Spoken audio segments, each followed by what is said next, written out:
अस्सलाम वालेकुम and welcome to current tutorials. अच्छा, आज हम कुछ इंपॉर्टेंट स्टैंडर्ड्स देखेंगे। तो ये स्टैंडर्ड जो है इसमें NEC जैसे नेशनल इलेक्ट्रिकल कोड, इसी तरह national fire protection association, the international electromechanical commission और American society of testing and materials, national electrical contractor association, इसी तरह नेशनल इलेक्ट्रिकल मैन्युफैक्चरिंग एसोसिएशन और international brotherhood for electrical workers, इसी तरह Anderson electrical institute, और इसके अलावा हम देखेंगे international association for electrical inspectors और national joint apprenticeship training and national joint apprenticeship and training committee, ठीक है, NEPA national electrical power authority, और इसी तरह नेशनल इलेक्ट्रिकल सेफ्टी कोड्स और American national ANSI American national standard institute. तो one by one देखते हैं। NEC, ठीक है, NEC क्या चीज होता है? देख, NEC stands for national electrical code, ठीक है। देखें, NEC जो है ये एक्चुअली ये बनाया है NFPA वालों ने, नेशनल फायर प्रोटेक्शन अथॉरिटी, जो हम आगे चल के देखते हैं, ठीक है। इसके अंदर मतलब ये जो मेन कोड्स हैं ये एक्चुअली ये रेजिडेंशियल एंड कमर्शियल, सॉरी, ये रेजिडेंशियल और कमर्शियल बिल्डिंग्स के ऊपर इंप्लीमेंट होता है, ठीक है। इसके जो मेन एरियाज हैं, जैसे आप इसमें कह सकते हैं केबल्स और एक्सेसरीज, यहां पे लिखते जाते हैं मेरे ख्याल में, क्योंकि इसके दो ही मेन एरियाज हैं।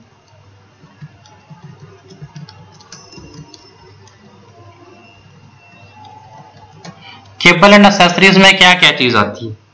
देखिए, आपके प्लग्स आते हैं, ठीक है, प्लग्स आते हैं, आपके केबल के ट्रेज आते हैं, और इसके अलावा आपके सर्किट ब्रेकर आते हैं। सर्किट ब्रेकर के अलावा स्विच,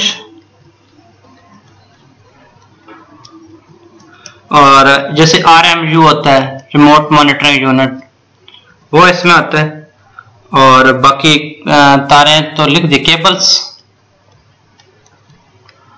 ना। तो ये सारी चीजें इसमें आती हैं। स्पेलिंग मिस्टेक है, चले। अच्छा, दूसरा जो इसमें ऑप्शन है, मतलब दूसरी जो चीज इसमें होती है वो switch gear and protection devices.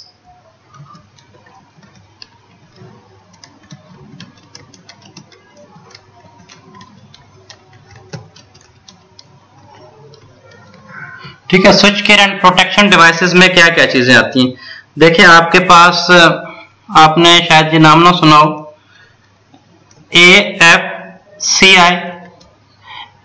AFCI stands for arc fault circuit interrupt, ठीक है। इसी तरह AFDD होता है, ये वही चीज है, आर्क फॉल्ट डिटेक्शन डिवाइस, मतलब ये सर्किट इंटरप्ट है, ये आर्क फॉल्ट डिटेक्शन डिवाइस, उसमें डिटेक्ट करने के लिए। इसी तरह इसमें आपके पास प्रोटेक्शन डिवाइसेस में अर्थ लीकेज सर्किट ब्रेकर आता है। अच्छा, और अच्छा, यहाँ पे ना इसको थोड़ा सा ऊपर वाले को सर्किट ब्रेकर यहाँ पे लिखा ना, इसमें एयर सर्किट ब्रेकर कहते हैं, क्योंकि अर्थ सर्किट ब्रेकर की बहुत ज्यादा कैटेगरीज है ना। बल्कि केबल्स एंड एक्सेसरीज में से सर्किट ब्रेकर निकाल ही देते हैं कन्फ्यूजन के लिए ना, कन्फ्यूजन को खत्म करने के लिए इसमें से सर्किट ब्रेकर निकाल ही देते हैं ना, क्योंकि वो देखें, switch gear and protection, circuit breaker एक प्रोटेक्शन की डिवाइस है ना। तो इसी तरह अर्थ लीकेज सर्किट ब्रेकर है, और बाकी भी जो जितने भी हैं। इसी तरह रेजिडुअल करंट डिवाइस होती है, और आपके फ्यूजेस होते हैं तो प्रोटेक्शन के लिए ना। इसी तरह और कंज्यूमर यूनिट होता है, अर्थिंग सिस्टम होता है, जैसे देखें अर्थ लेके सर्किट ब्रेकर मैंने बोला, और आपके डिस्कनेक्टर्स होते हैं।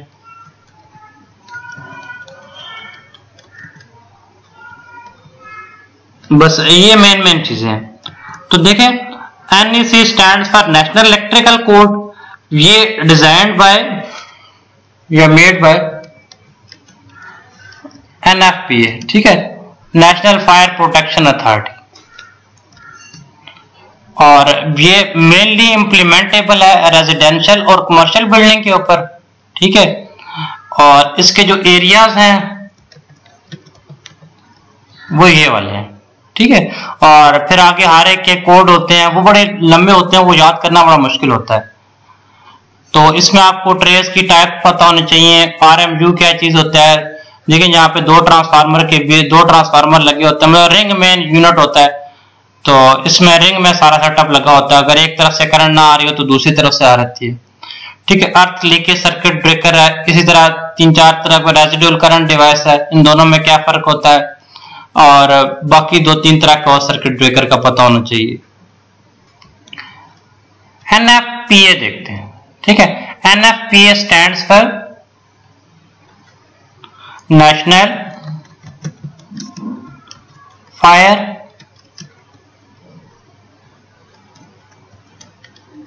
प्रोटेक्शन लिख दिया मैं। अच्छा, तो NEC stands for national electrical code, ये बनाया था NFPA वालों ने, ठीक है। NFPA मेनली मतलब फायर प्रोटेक्शन असेसमेंट के लिए इस्तेमाल होता है। तो NEC जो है ना, ये रेजिडेंशियल और कमर्शियल बिल्डिंग के ऊपर इंप्लीमेंट होता है। इसके एरियाज जो हैं केबल एंड एक्सेसरीज और switch care and protection devices, ठीक है।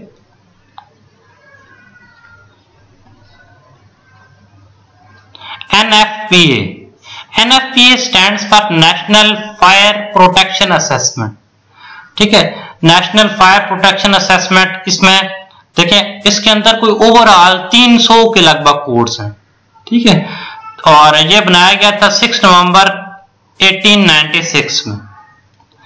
इसमें कुछ इंपॉर्टेंट कोड्स हैं, 5-6 कोड, वो आप सबको ज़बानी याद होने चाहिए। इसमें से जैसे है NFPA 70 वो ये है नेशनल इलेक्ट्रिकल कोड है। नेशनल इलेक्ट्रिकल को हम पहले देख चुके हैं ना। और इसी तरह NFPA 70E, तो ये है standard for electrical safety in workshops, ठीक है, ये वर्कशॉप्स में इलेक्ट्रिकल सेफ्टी के बारे में। इसी तरह NFPA 72 national fire alarm and signalling के बारे में।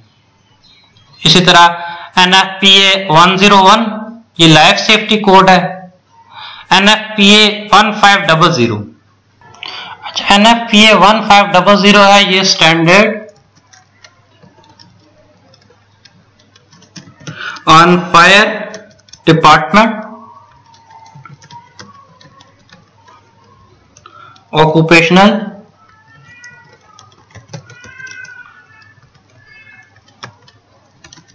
occupational safety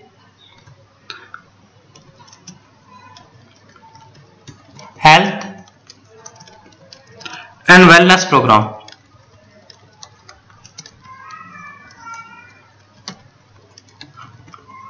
सॉरी, अच्छा इसी तरह NFPA 1600 ये यूज किया जाता है स्टैंडर्ड ऑन कंटिन्यूटी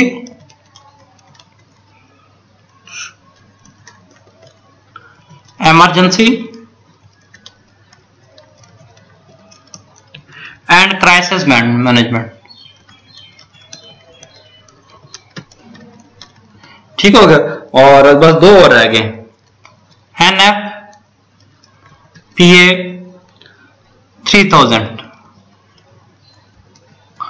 ये यूज किया जाता है स्टैंडर्ड ऑन एक्टिव शूटर। अच्छा, इसको हम पढ़ते हैं ASHER, stands for active shooter slash hostile event response।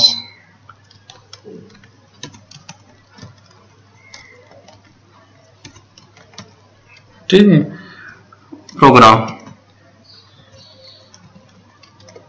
मतलब ये जो है अशर के इस प्रोग्राम के ऊपर ये स्टैंडर्ड बनाया गया है। तो ASHER stands for active shooter hostile event response. तो ये भी आपसे पूछा जा सकता है कि ASHER stands for what. NFPA 5000 ये बिल्डिंग कंस्ट्रक्शन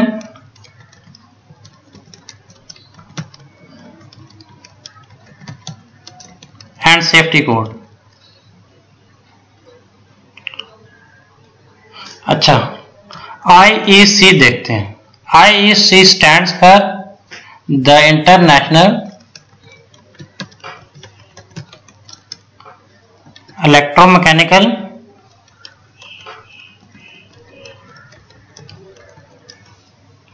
कमीशन।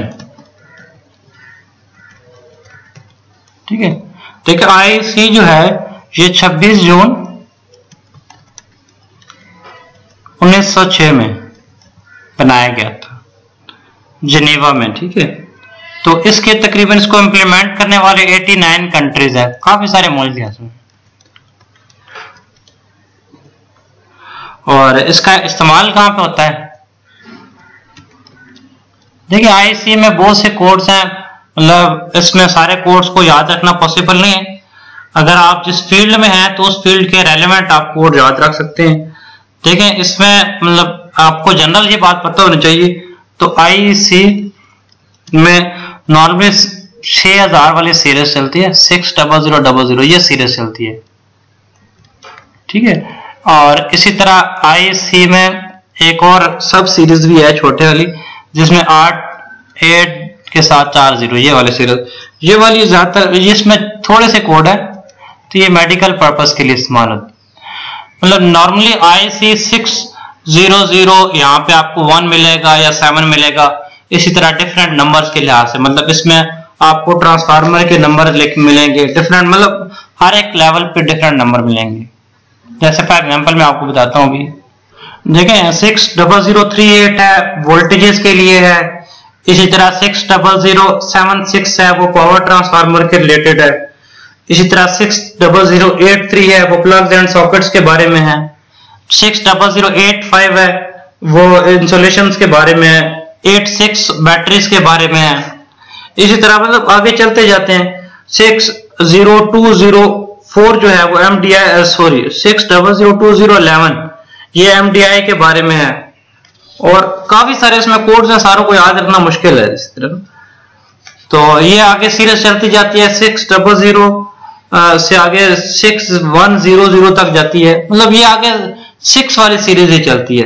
तो ये जहां सबसे एंड वाला जो कोड है ना वो है जी, वो यहाँ पे लिख देता हूँ मेरे ख्याल में, आपको ये ध्यान में हो कि जो कोड लिखा हुआ है ना वो आपको कम पता चल जाए कि इस सीरीज में है। अभी तक जो आए हुए हैं ना उसके मुताबिक 63424, ठीक है, यहां तक आए हुए हैं। ठीक, आपको यहाँ 600 से लेकर ये यहां मिलेंगे। ठीक है, 63424 तक। मतलब आप ये कह लें कि आप जब हो सकता है जब इंटरव्यू दे रहे हो तो 63427 तक कर लें, लेकिन 64 तक नहीं जाएगा ना। अच्छा, इनका इस्तेमाल कहां पे होता है वो देखते हैं। देखें ये पावर ट्रांसमिशन होगी, इसमें पावर ट्रांसमिशन में आपके जनरेटर आ जाते हैं, ट्रांसफार्मर्स आ जाते हैं। इसी तरह पावर ट्रांसमिशन है तो फिर जनरेशन भी होगी और पावर डिस्ट्रीब्यूशन होगी।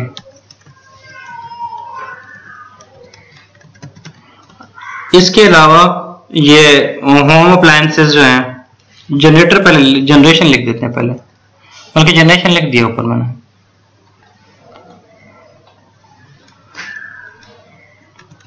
होम अप्लायंसेस में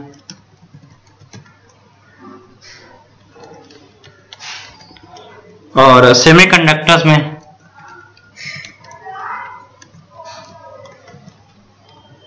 सेमीकंडक्टर्स के अलावा सेल्स बैटरीज में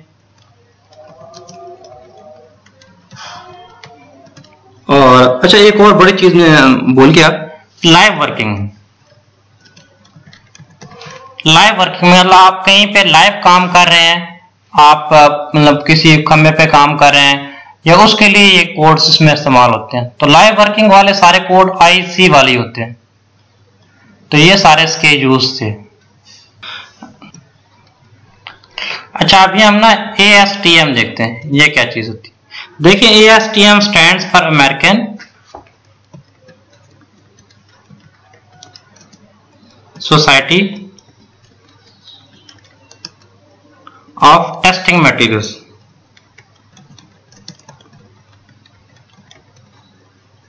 मटेरियल्स, ठीक है। तो ASTM जो है ये 1902 में बनाया गया था और इसके अलावा इसके तकरीबन 30K मेंबर्स हैं ऑलमोस्ट। अच्छा इसके अलावा जो है ना एक है CEN stands for European committee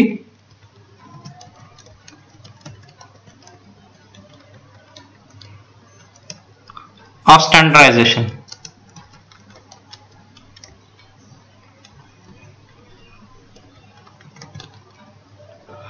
अच्छा ये असल में शायद कोई फ्रेंच वर्ड है, तो CEN, तो इसका इंग्लिश ट्रांसलेशन ये है कि यूरोपियन कमेटी ऑफ स्टैंडर्डाइजेशन, ठीक है। इसके साथ इन्होंने कंट्रीब्यूट किया, इन्होंने कोलैटरल वो किया, एग्रीमेंट किया 2002 में। तो तब से ये दोनों इकट्ठे काम कर रहे हैं, ठीक है। पहले ये CEN और ASTM दोनों अलग-अलग चलते होते थे। और अब इसका एरिया स्मार्ट देखते हैं कि ये यूज किधर होता है। देखिए ये मटेरियल्स के अंदर, और मटेरियल्स देखिए आपके पास मटेरियल होता है तो उससे प्रोडक्ट्स बनती, प्रोडक्ट्स के अंदर, सिस्टम्स के अंदर और सर्विसेज के अंदर, यहां इस्तेमाल होता है। NECA देखते हैं, ठीक है। NECA stands for national, E for electrical,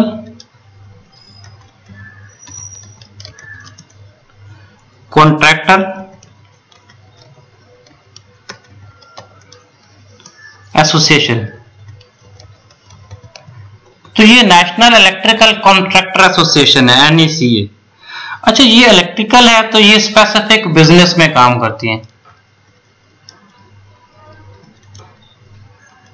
तो इसके जो बिजनेसेस हैं, मतलब जिनके ऊपर ये अप्लाई होती है या जहां जहां ये अपना रोल प्ले करते हैं, उसके अंदर पावर क्या आ गया, और पावर आ गया, लाइट आ गया आपका, और इसी तरह कम्युनिकेशन टेक्नोलॉजी,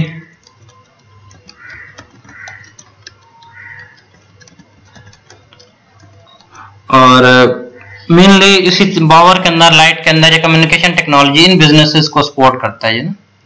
इलेक्ट्रिकल के और क्या हो सकते हैं इसके अलावा, और आगे देखिए हम इसमें, तो इसके जो प्रोग्राम्स और सर्विसेज हैं वो क्या हैं।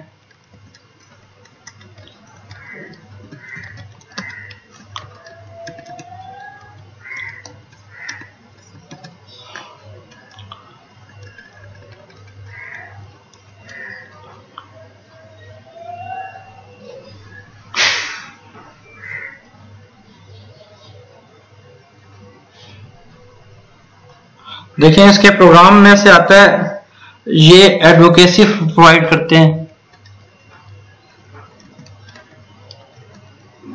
एडवोकेसी प्रोवाइड करते हैं लेबर के लिए, लेबर रिलेशन में,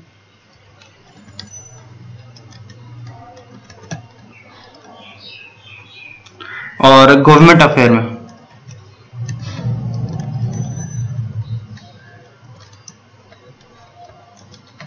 ठीक है,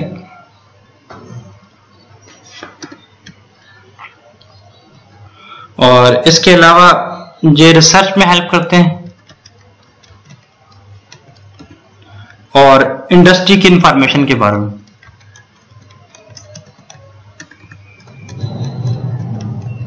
थोड़ा सा कीबोर्ड में मसला है।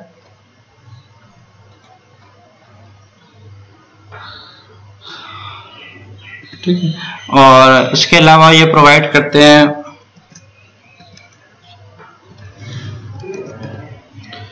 मैनेजमेंट एजुकेशन,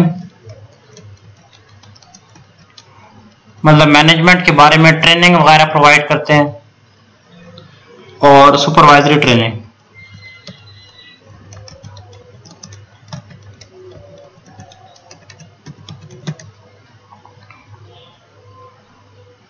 ये बीच में ए मिस होगा ना। तो ये काम है NECA का।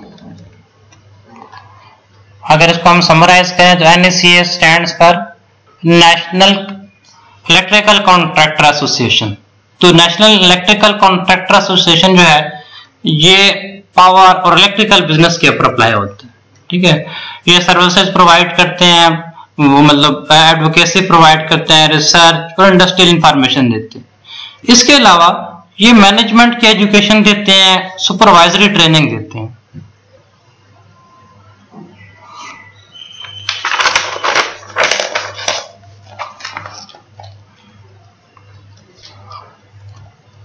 NEMA देखते हैं।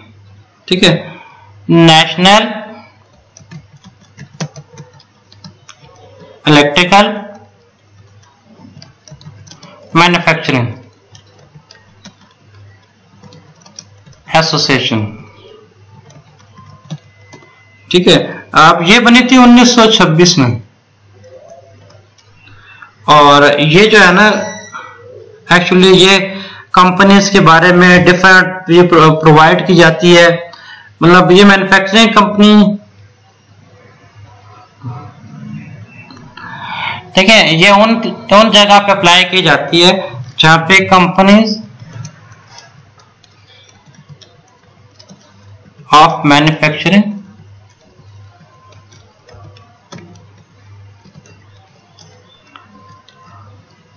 प्रोडक्ट्स यूज्ड इन, मतलब वो कंपनियां जो मैन्युफैक्चरिंग प्रोडक्ट्स बनाती हैं जो कि यूज होता है जनरेशन में, ठीक है, ट्रांसमिशन में, डिस्ट्रीब्यूशन में,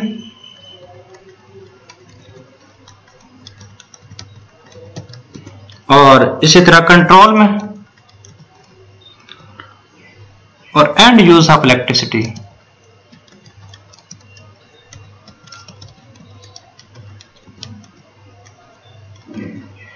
ठीक है, तो ये इन जगह पे अप्लाई होता है।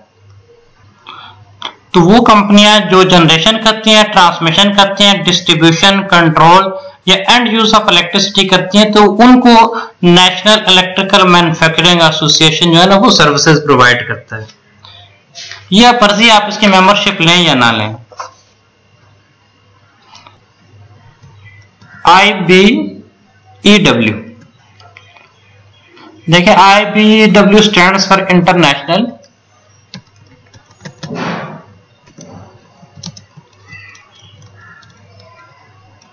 ब्रदरहुड ऑफ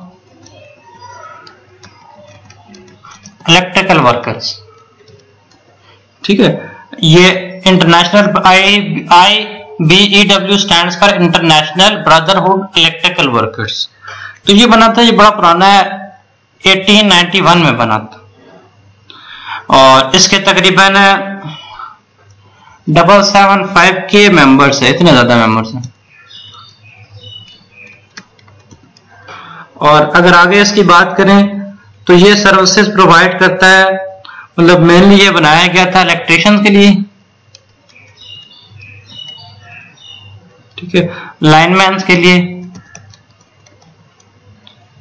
और employ of public utilities,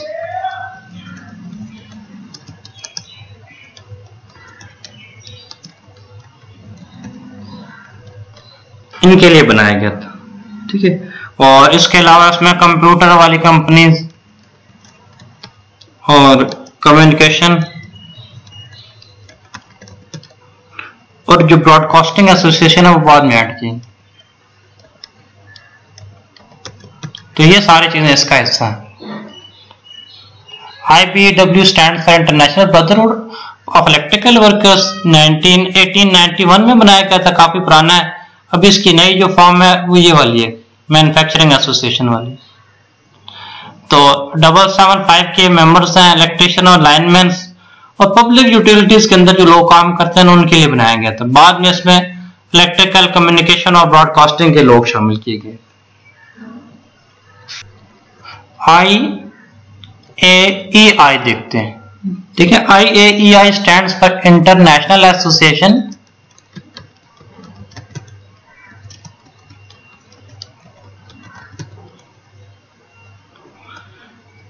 for electrical inspector.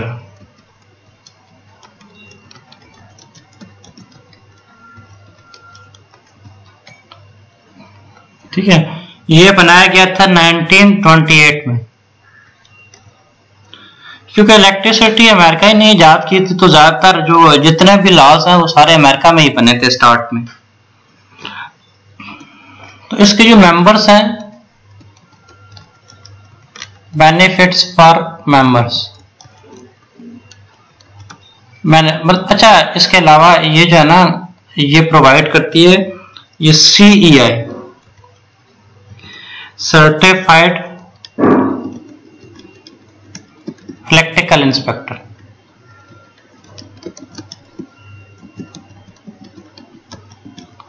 ये वाला डिप्लोमा ये प्रोवाइड करती है, सर्टिफिकेट कहते हैं, CEI सर्टिफिकेट प्रोवाइड करती है। ठीक है, तो CEI सर्टिफिकेट कौन देता है? IAEI, international association for electrical inspector. इसके अलावा ये नेटवर्किंग का काम करती है लोगों के बीच में। ठीक है, और ये इसके अलावा मैगजीन्स अपने प्रिंट करते हैं और कैरियर सेंटर है इनका।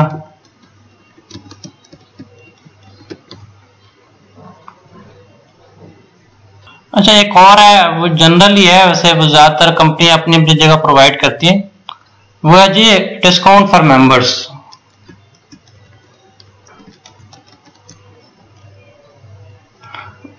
या डिस्काउंटेड प्रोडक्ट।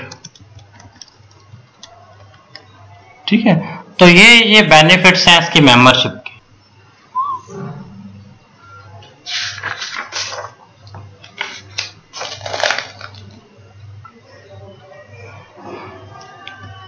NESC देखते हैं। ठीक है, NESC stands for national electrical safety code.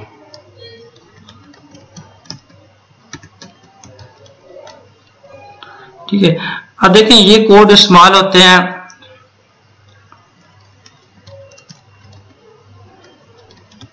For safety, for आप कह लें फॉर सेफ इंस्टॉलेशन और ऑपरेशन कह दें एंड मेंटेनेंस।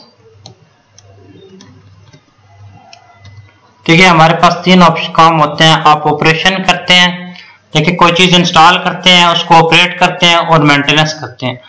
तो NESC इस्तेमाल होते हैं फॉर सेफ इंस्टॉलेशन। देखिए सबसे पहले कोई भी चीज है वो इंस्टॉल होती है। ठीक है, इंस्टॉल होने के बाद जब हम उसको चलाते हैं तो हम उसको ऑपरेशन कहते हैं। इसी तरह जब उसमें कोई मसला आ जाता है तो उसको मेंटेनेंस कहते हैं। तो ये यूज किए जाते हैं for safe installation, operation and maintenance of electrical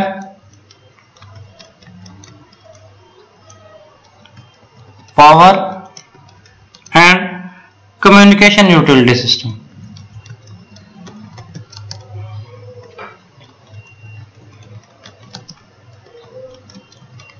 देखें electrical power and communication utility systems में आपको पता होगा, जैसे देखिए इसमें आपके पास आ जाता है पावर सब स्टेशन।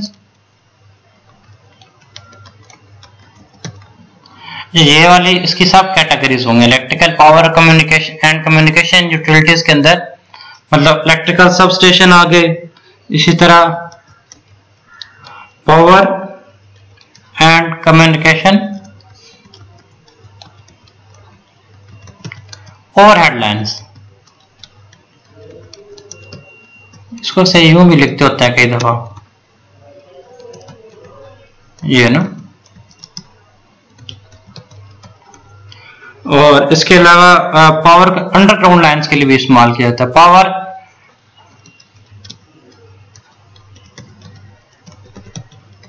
देखिए बाकी वाला ऊपर वाला कॉपी कर लेता हूं। पावर कम्युनिकेशन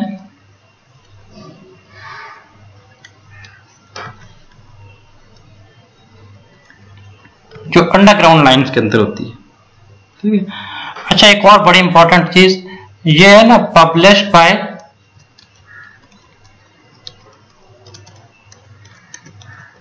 ये पब्लिश्ड किया है IEEE ने, ठीक है। IEEE का आपको पता ही होगा, इंटरनेशनल इलेक्ट्रिकल एंड इलेक्ट्रॉनिक, ठीक है। तो ये सारी चीजें हैं, ठीक है। अगर आपने करंट ट्यूटोरियल को सब्सक्राइब नहीं किया हुआ तो वो भी कर लें।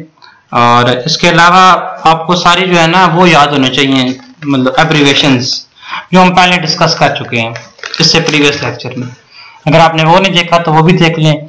और हमारे प्लेलिस्ट बड़ी वेल ऑर्गेनाइज्ड है, उनको भी आप देख सकते हैं। और अपना ख्याल रखें, इंशाल्लाह फिर मुलाकात होती है।